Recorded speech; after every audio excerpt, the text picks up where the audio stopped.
Hello बच्चों, good morning. कैसे हो सब? आज से हम आपकी आरबीएससी के टेक्स्ट बुक के अनसॉल्व न्यूमेरिकल परफॉर्म करेंगे, जिसमें हम सबसे पहला चैप्टर ले रहे हैं, चैप्टर नंबर 1, इलेक्ट्रिक फील्ड, विद्युत क्षेत्र। तो इन न्यूमेरिकल को परफॉर्म करने से पहले आपको ये चैप्टर पता होना चाहिए या चैप्टर के स्टार्टिंग के लेक्चर आपने देखी हुई होनी चाहिए। तो ज़्यादातर बच्चों ने चैप्टर पढ़ा हुआ है। जिन बच्चों ने चैप्टर नहीं पढ़ा हुआ है तो क्या कर सकते हैं, वो यूट्यूब में इसी चैनल पर आप सबसे पहले जाएंगे प्लेलिस्ट में। ये देखो, प्लेलिस्ट में जाने के बाद आपको चैप्टर नंबर 1 देखना है। चैप्टर नंबर 1, ये देखो चैप्टर नंबर 1। इसके स्टार्टिंग के आपको 10 लेक्चर पढ़ने हैं। इस वाले चैप्टर के 10 लेक्चर्स आप देख लेना तो आपके ये कवर हो जाएगा। वैसे तो कई बच्चों ने न्यूमेरिकल भी परफॉर्म कर रखे हैं, तो जिन्होंने न्यूमेरिकल परफॉर्म कर रखे हैं वो आगे जो न्यूमेरिकल उनको नहीं आता वो देख सकते हैं, फास्ट फॉरवर्डिंग करके देख सकते हैं। ठीक है, ओके। तो स्टार्ट करते हैं। सबसे पहला न्यूमेरिकल मल्टीपल चॉइस क्वेश्चन है स्टार्टिंग के, और आज के सारे क्वेश्चन मल्टीपल चॉइस क्वेश्चन ही है। अपनी आरबीएससी के बुक के जो स्टार्टिंग वाले क्वेश्चन है ना, वो सारे मल्टीपल चॉइस क्वेश्चन है। तो क्वेश्चन नंबर 1 है, 2 identical charges separated by A distance of 3 meter experience a force of repulsion of 16 Newton. The magnitude of each charge is। Hindi में बोल देते हैं, दो एक समान तथा बराबर आवेशों को 3 मीटर की दूरी पर रखने पर उनके मध्य 1.6 न्यूटन का प्रतिकर्षण बल कार्य करता है। प्रत्येक आवेश का मान क्या होगा? ओके। तो सबसे पहले न्यूमेरिकल करने के लिए आपको गिवन क्या है ये पता होना चाहिए कि हमें इस क्वेश्चन में गिवन क्या है। सबसे पहले देखिए, यहाँ पे लिखा हुआ है 2 आइडेंटिकल, दो एक समान, मतलब Q1 इक्वल टू भी Q है और Q2 इक्वल टू भी Q है। ये बात आपको समझ में आई? Q1 and Q2 both are equal to Q। Okay. दोनों के बीच की डिस्टेंस भी आपको दे रखी है 3 मीटर, और दोनों के बीच में रिपल्शन फोर्स काम कर रहा है, वो भी दिया हुआ है 1.6 न्यूटन। ओके, तो परफॉर्म करते हैं। तो देखिए, तो गिवन है हमें Q1 equal to Q2 equal to Q, और फोर्स हमें दिया हुआ है 1.6 न्यूटन, और K की वैल्यू सबको पता होगी, 9 × 10⁹ newton metre square upon coulomb square. ये कूलम कांस्टेंट होता है, ये सबको याद रखनी पड़ेगी। ठीक है, अब डिस्टेंस कितनी गिवन है हमें? R इक्वल टू 3 मीटर, और चार्ज हमें अननोन है। उसके बाद बात आती है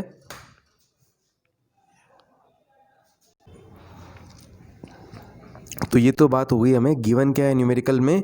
उसके बाद फॉर्मूला क्या यूज़ करेंगे? बहुत easy formula, F equal to K Q1 Q2 upon R square, सबको पता है। उसके बाद देखिए, Q1 और Q2 इक्वल हैं तो Q1 की जगह भी Q पुट कर देंगे और Q2 की जगह भी Q पुट कर देंगे, तो ये बन जाएगा KQ स्क्वायर अपॉन में R स्क्वायर। उसके बाद हमें फाइंड क्या करना है? Q।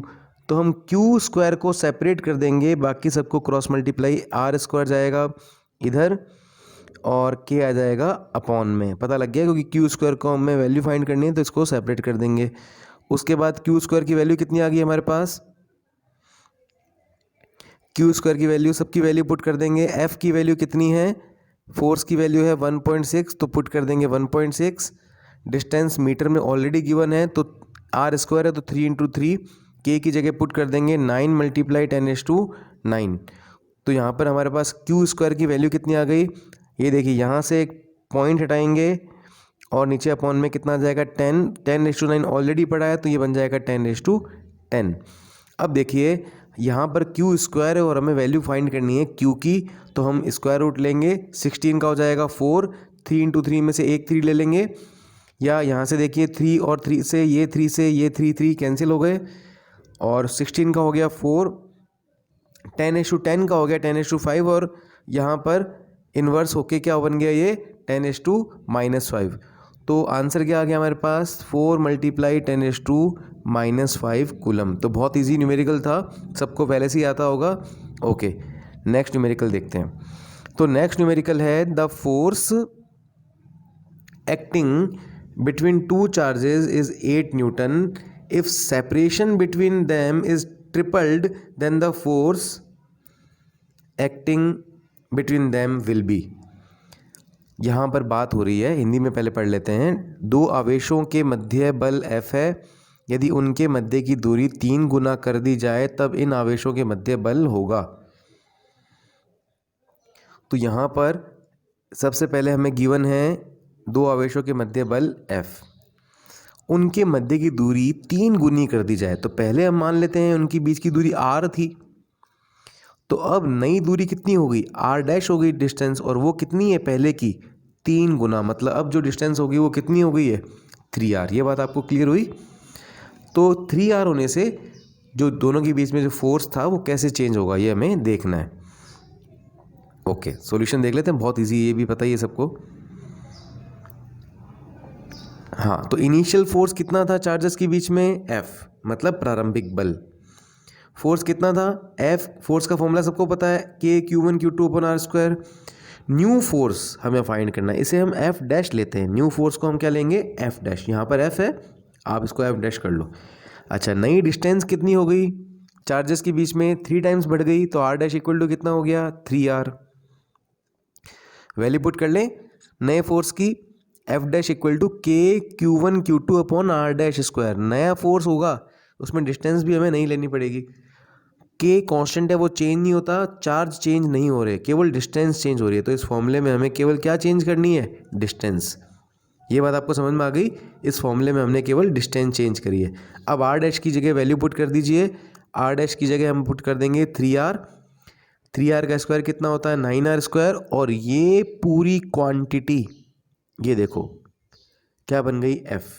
तो आंसर आ गया हमारे पास F dash equal to F/9.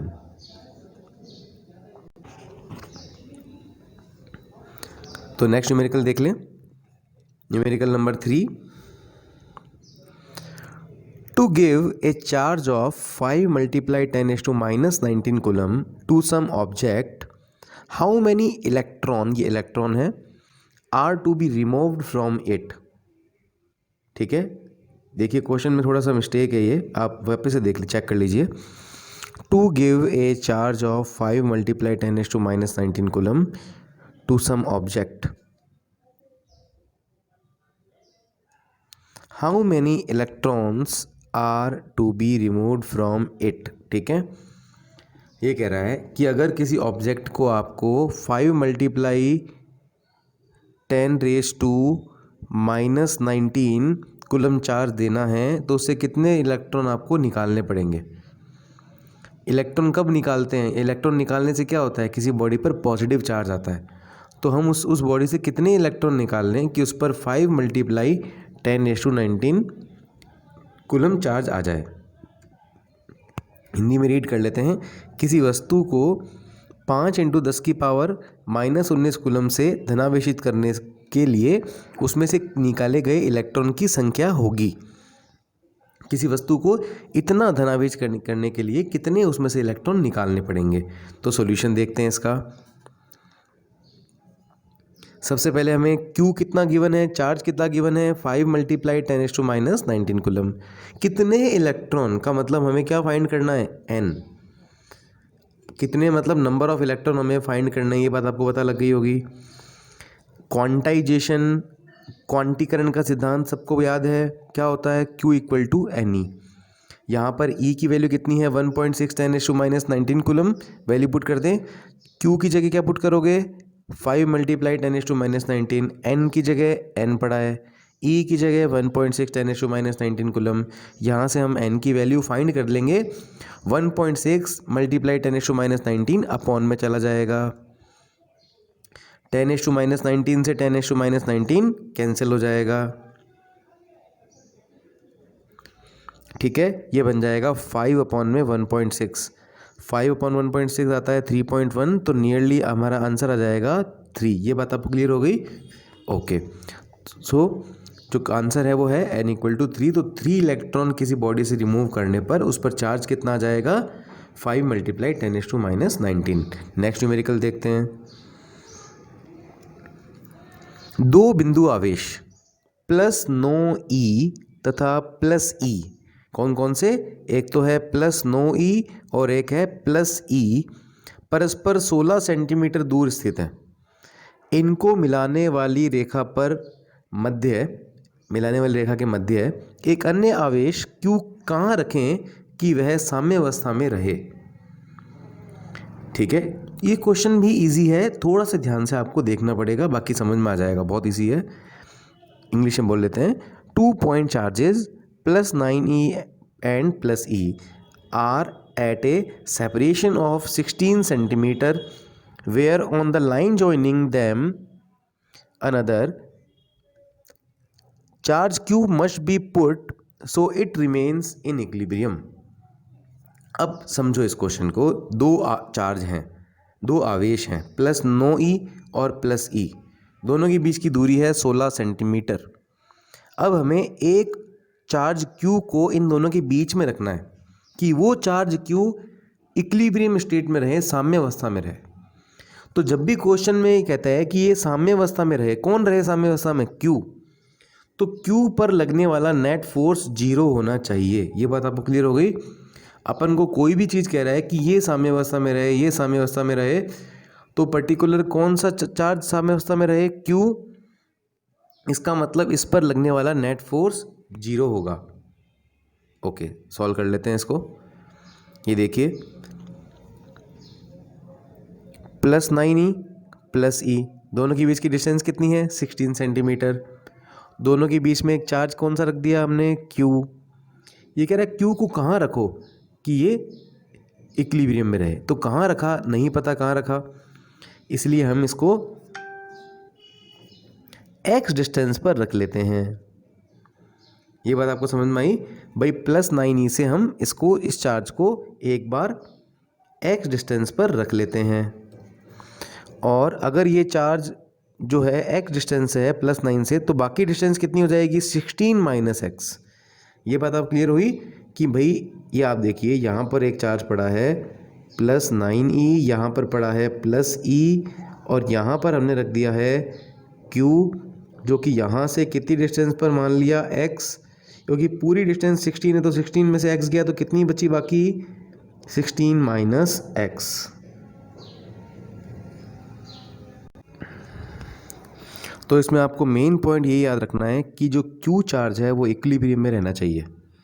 ठीक है, इक्विलिब्रियम में रहना चाहिए का मतलब Q पर प्लस 9e इधर की तरफ फोर्स लगाएगा, रिपेल करेगा ना प्लस 9e प्लस Q को, और प्लस ही क्या करेगा, प्लस Q पर इस डायरेक्शन में फोर्स लगाएगा। तो ये प्लस Q पर इतना ही फोर्स इस डायरेक्शन में लग रहा है और इतना ही फोर्स अपोजिट डायरेक्शन में लग रहा है, तो प्लस Q पर जो नेट फोर्स लग रहा है वो कितना है, 0। ये बात आपको क्लियर हुई। ओके, इसका मतलब प्लस Q इक्विलिब्रियम में है, इसका मतलब इस पर नेट फोर्स 0 लगेगा। इसका मतलब इधर लगने वाला फोर्स इक्वल होगा इधर लगने वाले फोर्स के, तो हम दोनों फोर्स को इक्वल कर देते हैं। ये यहाँ पे जो लिखा हुआ है इसको समझिए, Q पर फोर्स लगा रहा है 9e, ये देखिए इसका मतलब क्या है, FQ9e का मतलब फोर्स लग रहा है Q पर और लगा रहा है 9e। FQE का मतलब फोर्स लग रहा है Q पर और लगा रहा है E। ये बात समझ में आई। जो पहले लिखा हुआ है उस पर फोर्स लग रहा है, जो बाद में लिखा हुआ है इसका मतलब वो फोर्स लगा रहा है। तो फोर्स लग रहा है Q पर, लगा रहा है 9e, फोर्स लग रहा है Q पर, लगा रहा है E। ठीक है, अब फॉर्मूला तो हम लिख ही सकते हैं, किस किस के बीच में फोर्स लग रहा है, Q और यहाँ पर Q और 9e के बीच में, तो K 9e Q अपॉन दोनों के बीच की डिस्टेंस कितनी है, x, तो यहाँ पर लिख देंगे x स्क्वायर। यहाँ पर किस किस के बीच में फोर्स लग रहा है, Q और E के बीच में, तो K Q E दोनों के बीच की डिस्टेंस कितनी है, 16 माइनस एक्स स्क्वायर। उसके बाद देखिए K से K कैंसिल हो जाएगा,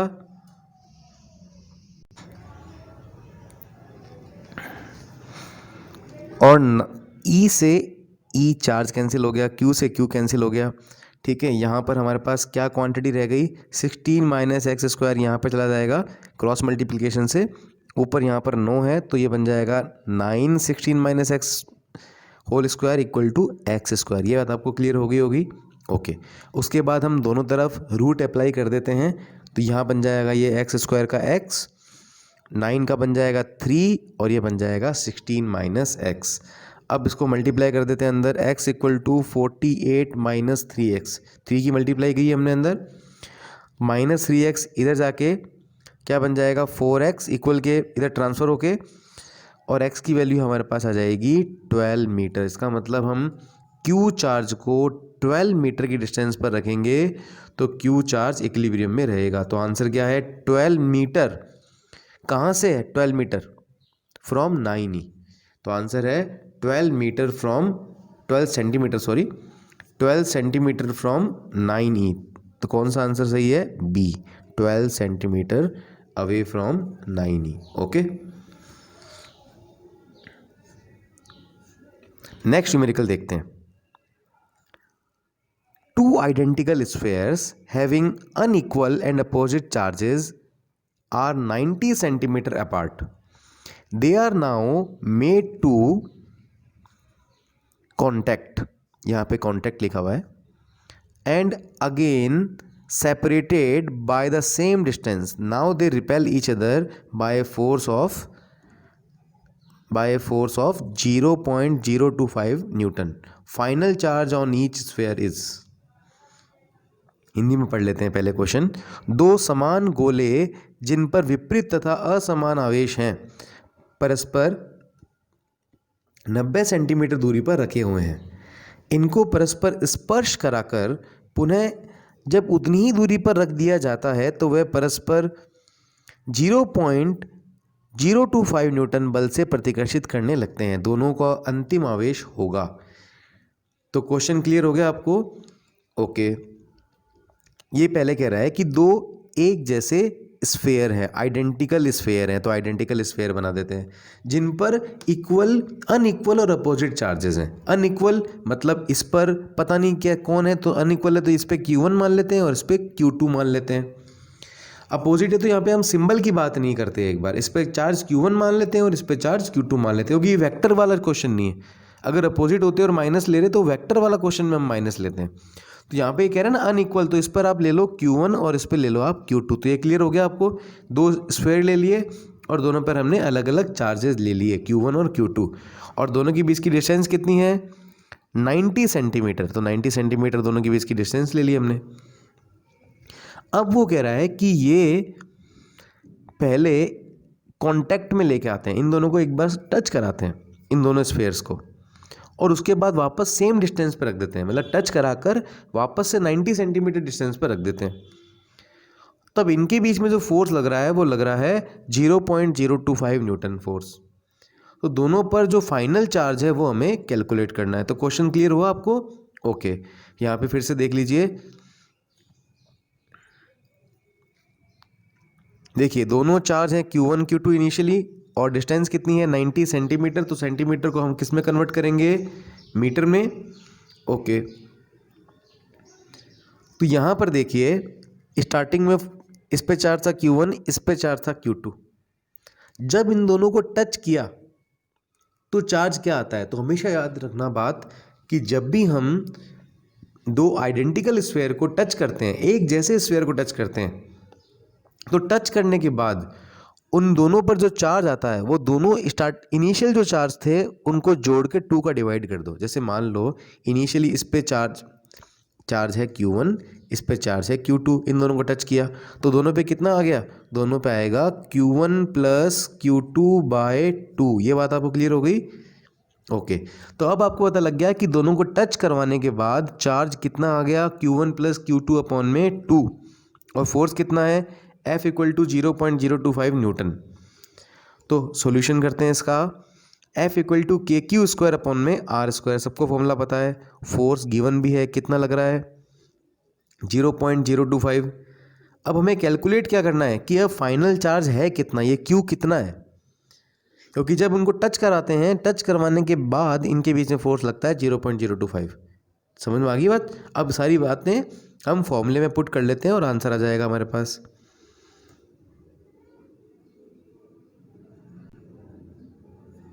ओके, तो यहाँ पे देखिए फोर्स की जगह 0.025 गिवन है हमें, K की जगह 9 × 10⁻⁹, Q² की जगह Q², और डिस्टेंस हमें गिवन है 90 सेंटीमीटर, तो 90 मल्टीप्लाई 10⁻² का होल स्क्वायर। आगे सॉल्व करते हैं।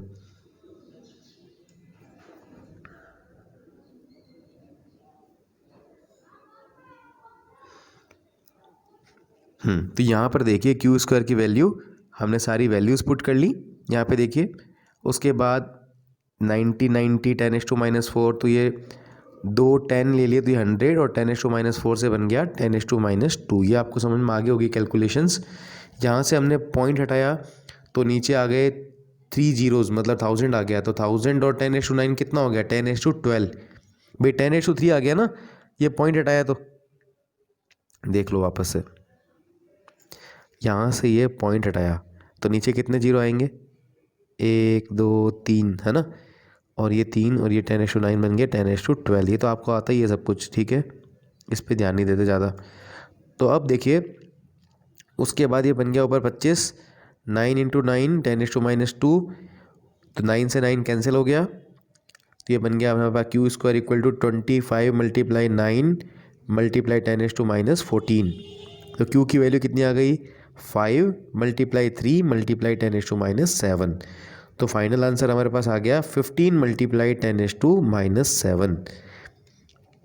अब देखिए 15 मल्टीप्लाई 10⁻7 को हम लिख सकते हैं क्या 1.5 10⁻6। ओके, तो फाइनल आंसर आ गया हमारे पास 1.5 10⁻6, जिसको हम ले सकते हैं 10⁻6 को हम क्या लिख सकते हैं माइक्रो। तो आंसर आ गया 1.5 माइक्रो कूलम।